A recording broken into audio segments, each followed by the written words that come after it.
Hello and welcome to Dancer Support Mission by Sabine for Shine Your Light. So we have a new episode of Dancer to Dancer, Words of Wisdom today. And I created this platform to meet the person behind the dancer and share with you all not only the highlights of someone's career, but also the challenges behind the scenes. Truly, my wish is to bring healing into the dance world, dancing to heal, healing to dance, one artist at a time and one personal story at a time. I do believe that storytelling gives us an opportunity to learn from another person's experience, and it can shape, strengthen, or challenge our opinions and values. Hopefully, this will allow you to embark or reflect on your own personal healing journey, inspired by others' experiences. And of course, if you find those interviews valuable and interesting, please share them with your friends. So today I'm delighted to welcome Lauren Richter. Lauren, thank you so much for taking the time to be with me today. Thank you so much for having me. It's a pleasure, and I'm so grateful for you creating a platform like this where we can be open and share our stories. Wonderful. So listen, let's start like, usual. I just ask my guests to tell me about their story, how they started dancing, why they started dancing, and mostly, what was the turning point where they decided that this would be a professional career, because I think it's a big turning point in dancers' life. Yeah, no. My entry into the dance world was a little rough to start. My mother had danced, not professionally, but loved ballet. And so I think it was her goal to also introduce me into the world of ballet. So the first time she took me to a ballet class, I was 3 or 4 years old. But apparently I hated it and would have nothing to do with it. So I put my foot down, I was very strong-willed, and said, no, this is not for me. Um, and graciously, she let me go and try some other things like gymnastics, figure skating, whatnot. But when I was 7 years old, I actually asked if I could try ballet again. And so she found me a little school where we lived, and I went and took my first class. And from that moment on, I fell in love with it. I don't know if just because I was a little bit older, more mature, I had a newfound appreciation for the structure. I love the classical music. Um, but yeah, at that point I was like, yes, this is what I want to do. So I continued in this school until about 14, 15 years old. Um, I remember that when I was 10 years old, that's when I made up my mind and told my mom one day, just so you know, when I'm 16 years old, I'm going to be leaving and going to some professional ballet school to further my training. And then one day after I'm done dancing professionally, I plan to open up my own school. And she was Wow, probably that like, was the that's plan. great. It's good to have dreams. Um, but it was interesting to see how God really guided my path towards that direction. Also, at that time, even though I was only 10, at that point, I was in the studio every day for 4 to 5 hours a day, either taking my own classes or assisting with some of the lower level classes or younger kid classes. And I had been homeschooled. So there was another homeschool family in our group, and she reached out to my mother and was like, I've heard Lauren is pretty serious about this ballet thing. I have a 4 and 5 year old. Any chance she would be open to teaching them some ballet? I know. So I started teaching quite young too. But my mom was like, oh, let me talk to her. And so we turned our garage into like a little mini ballet studio. And they were my first two students. And we started doing some pre ballet. But because I had continued with the homeschooling and then word kind of spread, by the time I was 14, I had 40 to 50 students coming in and out of my parents' garage every week for weekly ballet classes prior to me going to the studio to do my own training. So Where was um, that? this was in Southern California where I was born and raised. Okay.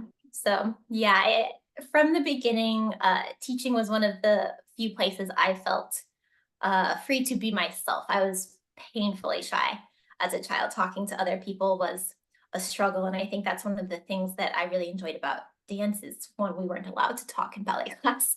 And two, it was a form of communication that didn't require words.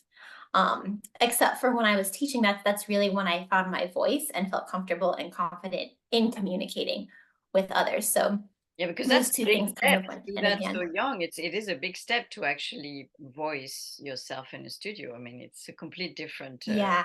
I mean, I think it was surprising even to me and certainly to my teachers, because on one hand I was so shy, but then if they asked me to help out with a class or run a rehearsal, even 13, 14 years old, I was able to then hold my own and found my voice.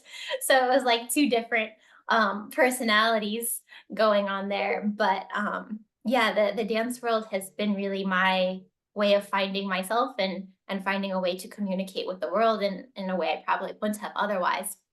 But after 14, 15, I ended up leaving my original studio um, and going to a different program for a year or two. And then just like I had predicted, I was 16 turning 17, I moved away from home to continue my training in New York at ABT's Jacqueline Kennedy Onassis School. So no more students then. No more students, yeah. I had to say goodbye to my students, which was so hard, but they found other places to dance and continued. And actually, one of my students from that time, she ended up kind of taking over what I had done and started teaching other homeschoolers herself. And then from her, there was another student that ended up doing the same thing. So we kind of created this three-generation Legacy. system of teachers there to fill that need. But yeah, when I moved to New York, my teaching took a little bit of a break there and full-time focusing on my training.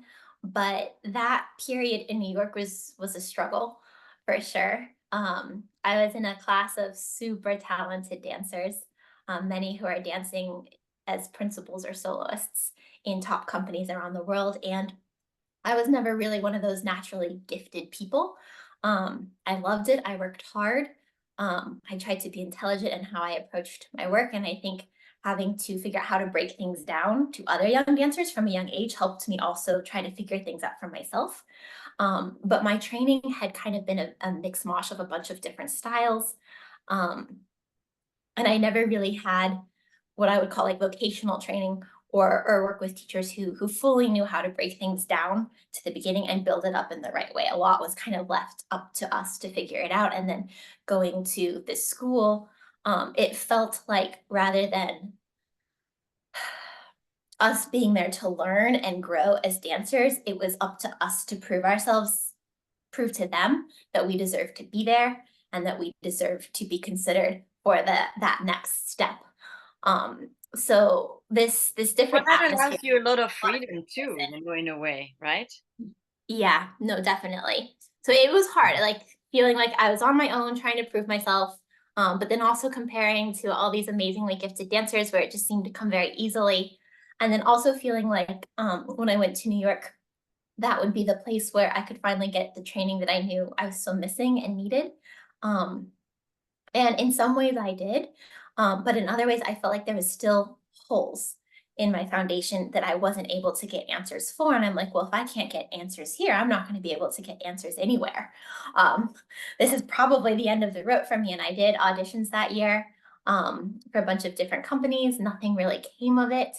At this point, I was 17, getting ready to turn 18. And then earlier on, of no fault of my teachers or any particular school, I had developed an eating disorder around the age of 14, 15. And that had continued not only at this point, but past this point. And so the way I was perceiving myself in the mirrors, the way I was not fueling my body in the way that I needed, it kind of all came to a head at the end of that school year where I said, well, I think this is it. Like, I think I need to stop. I need to take a break. I need to go see what else in the world I'm passionate about, because this doesn't seem to be good for me, for my mental health. It also doesn't seem to be what I meant to do at the professional level. So I ended up leaving New York after that first year there. I could have gone back a second Was year. that the ABT school, right? Okay. Yes. Yes. I could have gone back a second year, but I told my parents, like, I don't think I can do this anymore. So I came home, enrolled in community college, was like, let's see what else is out there. But I think it was a matter of weeks after I got home, my mother ran into a previous school director at a restaurant, and the director was like, oh, Lauren's back. She should come teach for me. I'm opening up a new school. And my mom told me, I was like, Mom, like, why would I want to teach kids to do something I currently hate? And she was like, well, just go talk to her, like, see what she has to say. So I was like, fine. So I go in and talk to her in the school that she was starting. I mean, gorgeous facilities. Um, and she offered me, I think at the time it was like $35 an hour to come teach ballet. And for someone who barely had a high school degree, no college degree, no professional experience, I was like, okay, well, it would be dumb to say no to that. So I said yes. But she was also like, and as a teacher, anytime you want to come drop into classes or use studio space, like it's all at your disposal. And I was like, yeah, thanks, but that's not really what I plan to do with my life anymore. So don't expect to see me beyond the hours that I'm teaching. And so this continued for a few months until eventually with like processing and also kind of the grief of losing what I had loved so much simply because I had spiraled into such a negative mindset and really lost sight of why I fell in love with dance in the first place, as well as kind of the regret of like, what if I had just stuck it out one more year? Um, what if I had given myself that time and not been so hard on myself? And then the guilt of wasting my parents' money, my time, all the resources that had gone into it. It was a rough couple months until I finally realized, well, do you know what? Like I've been exploring. There's nothing really else that I'm feeling truly passionate about. So no matter what I have to do with my life, I will do what I can to find a way for dance to still be a part of it, even if that means I take adult ballet classes for the rest of my days and teach. So eventually I started popping into some adult ballet and working on my own in the studio about after taking 3 or 4 months off. And YGP was rolling into town. And I was like, oh my gosh, I'm still young enough to compete. Like maybe this could be my last performance opportunity. So I started upping the hours that I was working on my own in the studio and threw together a classical variation and attempted to put together a contemporary variation despite not really having any experience in genres outside of ballet due to my teacher's beliefs earlier on at the school that I started at. So I threw that together. I show up for the day of the competition, and on the judging panel were my two principals from ABT school. And I was like, oh no, I cannot step foot out on this stage after leaving, taking all this time off, just throwing these things together myself, like all these thoughts going through my head. And then that reminder of, do you know what? You're not doing this anymore to prove anything to anyone. You're doing it because you love it. This might be your last performance opportunity. So you might as well go out there and enjoy it. Mhm. So I did. And it ended up being the first year that I ever qualified through to New York finals, which was shocking to me. Um, so again, I continued my adult ballet and working on the studio on my own to prepare for finals. And I got to finals and I danced and nothing really came of finals itself. Like I didn't place, didn't even make it to final round. But while I was there, I went and took a class with a teacher I had found who really became a mentor to me during my time that I spent in New York, Evdokimova. And after the class, she took me out to lunch and she said, you know, Lauren, I'm the one who's responsible for awarding the scholarships to the Princess Grace Academy of Classical Dance, but I'm too sick to be able to attend the competition. Is this something you would want to do? Would you want to go to Monaco for the summer? And I was like, yes, please. Like, what a gift. Like, I really thought that that was kind of that the YGP, the performance was going to be the end of it for me. Um, but I said yes. I ended up going to Monaco for the summer, and it's the first time I really had exposure to Vaganova training with French elements mixed in. Um, but I was watching my teacher show our Adagio ground play into some sort of double pirouette, and I was like, is that even a thing? Like, is that even humanly possible? And yet there he was demonstrating. I was like, oh, okay, let's try. But it just kind of opened my eyes up to this strength that I was missing in my own technique, in my own training. And then the teachers there, they really knew how to break things down in a way I had not been exposed to either, and rebuild from the ground up. So I was like, oh my gosh, like this is what I was missing. If I had the opportunity to train on this in this kind of training with these types of teachers, like maybe I would have a chance at a professional career. Um, Also during that time after I qualified for the finals, I was like, well, maybe I should do some company auditions just to see. I guess I'm like right at that cusp. I'm still young enough. So I did. And I got some offers with like Colorado Ballet Studio Company, Boston Ballet Trainee, and then a core contract with Columbia City Ballet. But after going to Monaco for the summer, I was like, okay, those opportunities are really great. And it was crazy to me that those opportunities came about after leaving a high level professional school. I'm really just working on my own. But once I kind of caught a glimpse of what the training was in Monaco, I was like, this is what I need. So I chose not to accept any of those offers and did go to Monaco and train there for almost 2 years. Um, and then that experience also came with its ups and downs. uh, Lots of struggles, but also on the training front, very eye-opening. And I think that experience really shapes why I base the way I teach in the manner that I do based in the Vaganova system, but also kind of trying to tweak it for each individual student. But at the end of my time there, I ended up doing auditions and got my first professional contract with the Prague State Opera Ballet, and then went on to dance with the Bucharest National Ballet in Romania before deciding, okay, I've done it. This is enough. Now it's time to go home and teach and put down roots and get back to my first passion, which was ballet, of course, but also sharing everything that ballet had taught me with others. So you mean to make your own ballet school, right? Because this is what you. Well, I didn't do that initially. I did move back to Southern California and taught for a bunch of different local schools.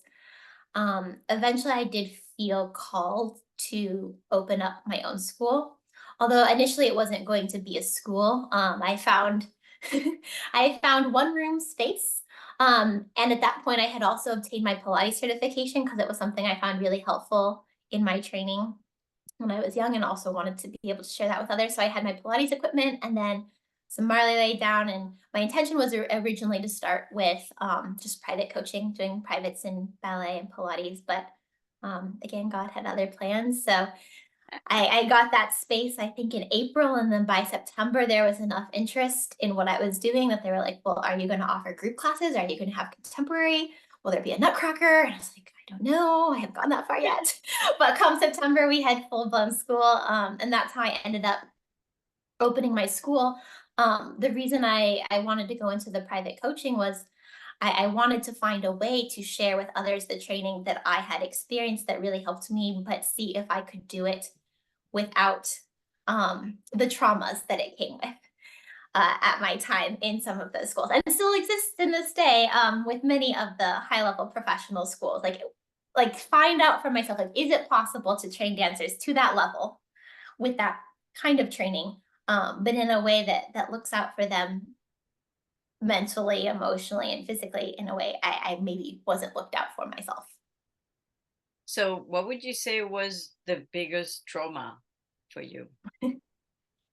Yeah, I think the biggest traumas for me were almost self-induced, but encouraged by the environment, right? Like being encouraged to compare ourselves to one another, being rewarded, whether with casting or compliments, when we lost weight.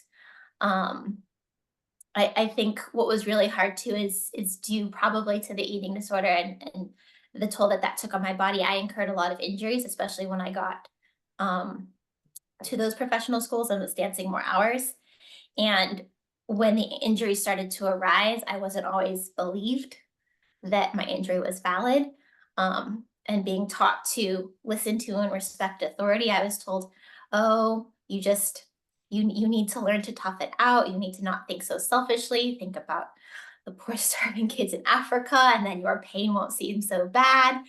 Um, So these things that entered my brain, and I was like, okay. So then I'd keep dancing. And then when I'd go home for the breaks and get things checked out, it was like, oh my gosh, like I had cysts in my hip and a fracture and a torn ligament here and a torn ligament there. All these things that I had just been encouraged to push through. And those are injuries that stayed with me. I mean, they're still with me all the way through retirement and then through the rest of your life.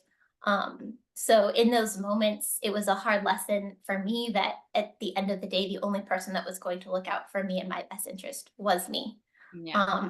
And not always the school, because the schools are trying to do what they feel is best for the students. But at the end of the day, they also have to look at doing what's best for the school. Yeah, but what is best for the school? To have healthy students? So, I mean, it's so relative, right? I mean, it's not It one is, woman and I'm hoping that we can start to bridge that that gap or that conflict that appears to be there. Because yeah, what's been best for the schools has not always been what's best for the students.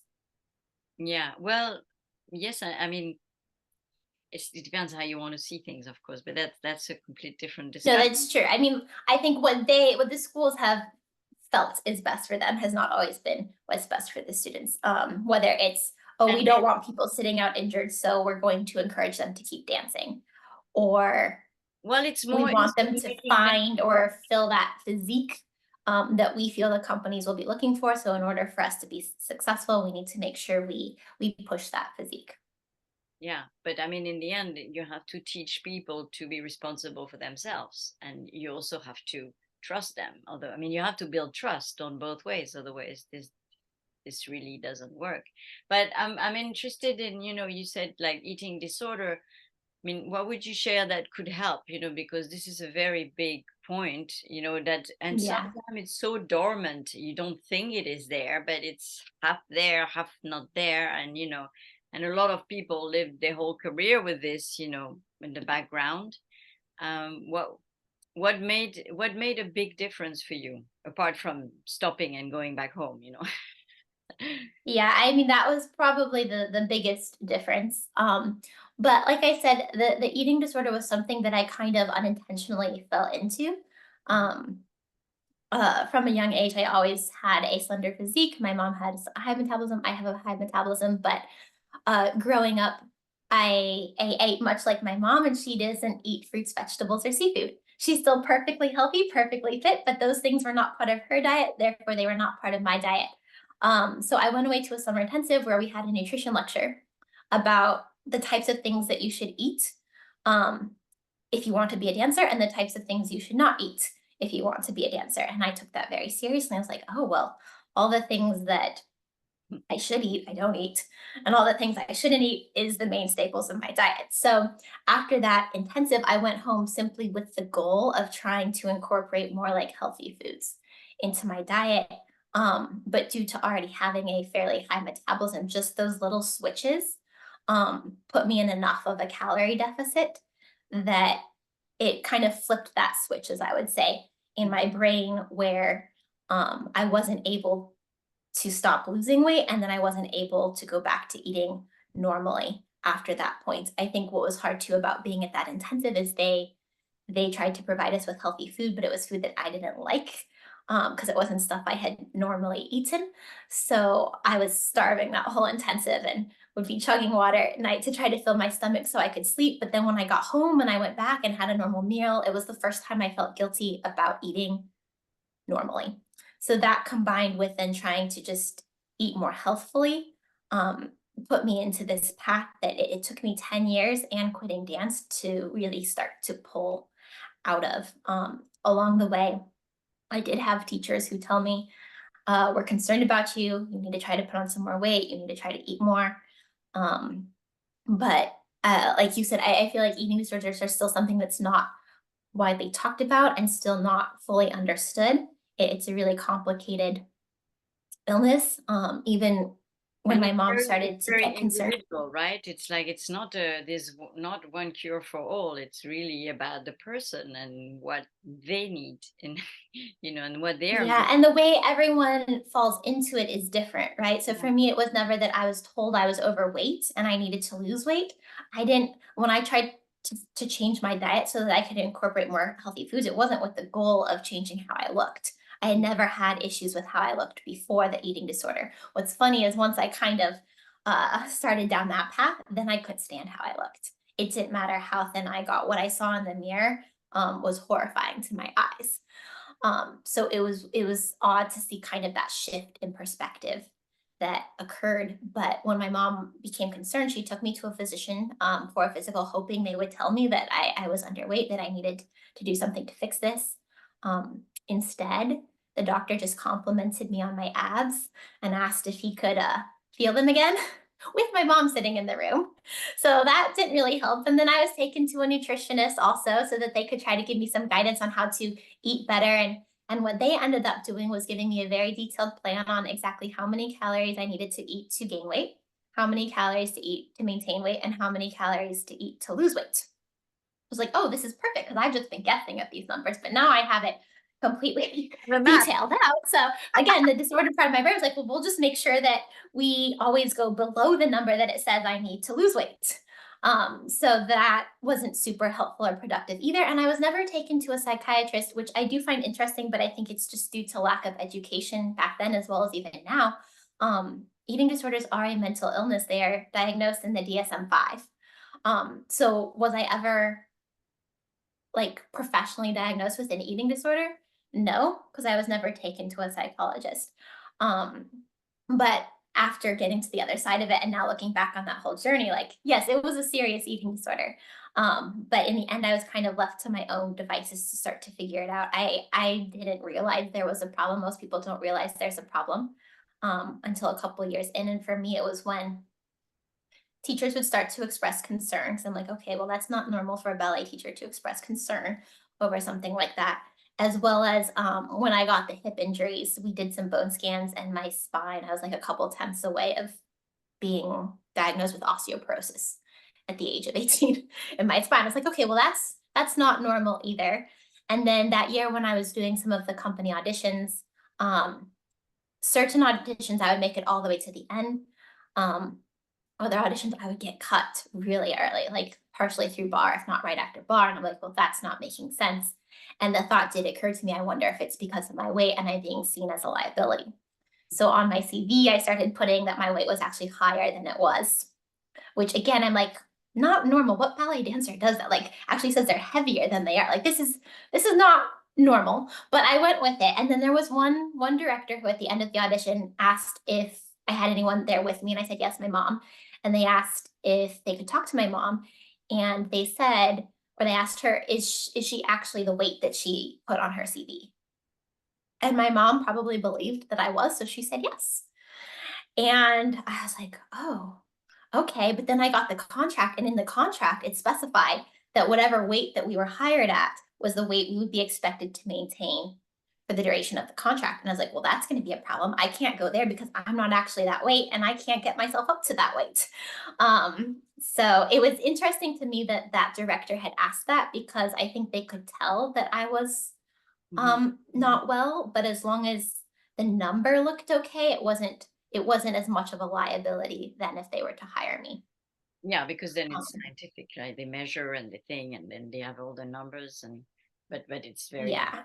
right. So, well, that's so. I mean, what would be the trigger then for you? What had been the trigger, to really change your mindset, because it's something to see it and it's something to decide, because I think what I've from all the people who have met who've had this kind of disorder, they really say that they have to decide. It's a bit of a destructive thing, auto destruction, so you have to say, no, that's it, I decide to.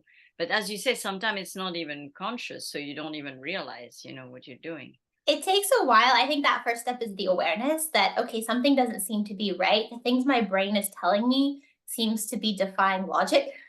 And I used to think of myself as a pretty logical person. And yet what I was doing was defying logic. And once I was kind of aware of that, I was like, okay, yeah, there's a problem. But the problem with then making that decision to start fighting to recover is in order to recover, you have to start pushing into all of those things that cause anxiety, that cause shame, that cause guilt. I liken having an eating disorder in a way to being a bit schizophrenic. It's like there's this other voice that takes over your mind, and it takes you a while to figure out that that voice is not yours and find your own voice and start to combat it. But the only way to make that voice start to fade away is to really do exactly the opposite of what it says. So if it's like, oh no, you can't eat that slice of pizza, you eat that slice of pizza. If it's like, oh no, you can't take a day off of exercise, you take a day off of exercise. And the level of, like I said, like anxiety and mental disturbance that causes is extreme. And that's why I think a lot of people go up and down in their journey back to recovery because they'll fight against it for a little bit and then they'll give in. And they'll fight against it for a little bit and give in. For me, I don't know if I actually would have been able to find my way back while I was still dancing. I think it would have been extremely hard given that the environment still um, seemed to reward dancers who looked like me, as well as spending all that time in front of mirrors and leotard and tights. But when I did quit dancing professionally after having many injuries and then still issues with my health, it was my goal that I would then start to work on that. And I thought as soon as I was done dancing, this will be easy. I can go back to eating whatever I want. It actually got worse because as soon as I stopped dancing, I wasn't exercising anymore. So then the brain was like, well, now you're exercising even less. So now you should eat even less. And that was something I didn't expect. But eventually I started to make some progress to the point where I got back to a healthy weight. I appeared to be eating normally, at least when I was out with other people. And for me, I thought that was probably as good as it was going to get. But at a certain point, I met my now husband, Curtis, and we started going out on dates. And I was like, oh, this is still a problem. He took me to some beautiful restaurant that had a prefixed menu, and the only options was meat, which I was currently vegetarian. I'm no longer vegetarian, or pasta, and I didn't eat pasta. I was like, but I can't not eat. That'll be rude. So it started pushing me to have to eat a little bit more normally in a way I hadn't been pushed before because I didn't want to appear weird. And then eventually, when I started to have people come up to me, parents or students who were struggling also with eating disorders and knew a little bit about my struggle, it caused me to start doing a deep dive into further research and really like evaluating myself. And I learned a lot through that process, including it is actually it is possible to break 100% free from an eating disorder. You can be fully recovered if you keep pushing through all those little remaining things that the brain is telling you is bad or is holding you back. So then there's kind of a second attempt at recovery to get all the way well at that point. And now I can say I'm there. I eat whatever I want, whenever I want, no guilt, exercise, don't exercise, it doesn't matter. I look in the mirror and I'm pretty happy with what I see. So it's been a journey, but yeah, stepping away from dance was kind of step one. And then that social interaction with others, and then also wanting to have a positive impact on my students was another driving factor. I think you'll be such a great example and a great, an inspiring figure, actually, because you're so honest about it and so open about it. I think it's really beautiful. Thank you for sharing this with us. No, thank you. And, I and mean, it helps to be open, right? Because then other people who are struggling, they might hear the story and they'd be like, oh, I can relate to some of that. Maybe I'm struggling too. yeah, absolutely. Thank you. Thank you very much. Um, and so I want to talk a little bit because it's going so fast, this interview. I would like to talk about you being now the director of the Tulsa Ballet School, and you have a Yeah, no, plan to. it's an amazing opportunity. And like when I started my own school in Southern California, my goal was to try to find a way, like I said, to train dancers to that professional level, but in a more holistic and nurturing way, in a way that we weren't asking them to sacrifice their mental, emotional, and physical well-being. And I feel like in that private school realm, I was successful. I now have students who have just graduated from professional academies around the world, dancing with companies. Many of them never had a single injury. And yes, there's going to be trauma throughout anyone's journey, whether it's in the ballet world or not, but they have a good head on their shoulders. And I feel like we were successful. So when this opportunity came about, I thought, well, maybe this is my chance to show that it can be done at the professional school level as well. So I've just finished my first year with Tulsa Ballet Center for Dance Education. And it's been an incredible experience. Like the students I get to work with are lovely, hardworking. The company is incredible. It's a beautiful company to get to watch and be a part of. But we're now starting to take those steps to see, okay, let's continue the training, let's continue to elevate the training. But what are the other aspects that we need to bring into the culture, the environment, educational resources for the teachers so that we can continue to make sure we're not just trying to make them successful dancers, but we're trying to help them be successful human beings. And sometimes we lose fact or lose perspective that the kids we're working with, they are human beings. They're not just these little bodies we're trying to mold into the perfect aesthetic figure. Like That's they're a wonderful. whole person, and we need to look out for the whole person in this process. And you are backed up in this endeavor. I mean, because it's not easy, right? To be able to. No, it's not easy. And even within this first year, like some of the conversations that I've gotten to have with the artistic director, Marcello Angelini, have been really special, really valuable. and I am supported in this endeavor, even within this organization as a whole. So I am very grateful for the opportunities that I've been given to try to make a difference, to have the opportunity to try to do this differently, um, and to learn from each other as we go along. I think it's absolutely amazing. So, listen, to wrap this up, I would like you to tell me if you had one advice for a young dancer, who's starting his or her career, what would that be? One advice that's very hard. Yeah, but I would say probably the biggest thing is not to lose sight of what drew you to this art form in the first place. Everyone gets pulled in for a different reason, a reason that they fall in love with it, and then that slowly starts to fade away as we start to layer on these extra external pressures, details, all the things that they start to question. Well, I don't know if I'm good enough. Maybe I'm not. I don't have what it takes.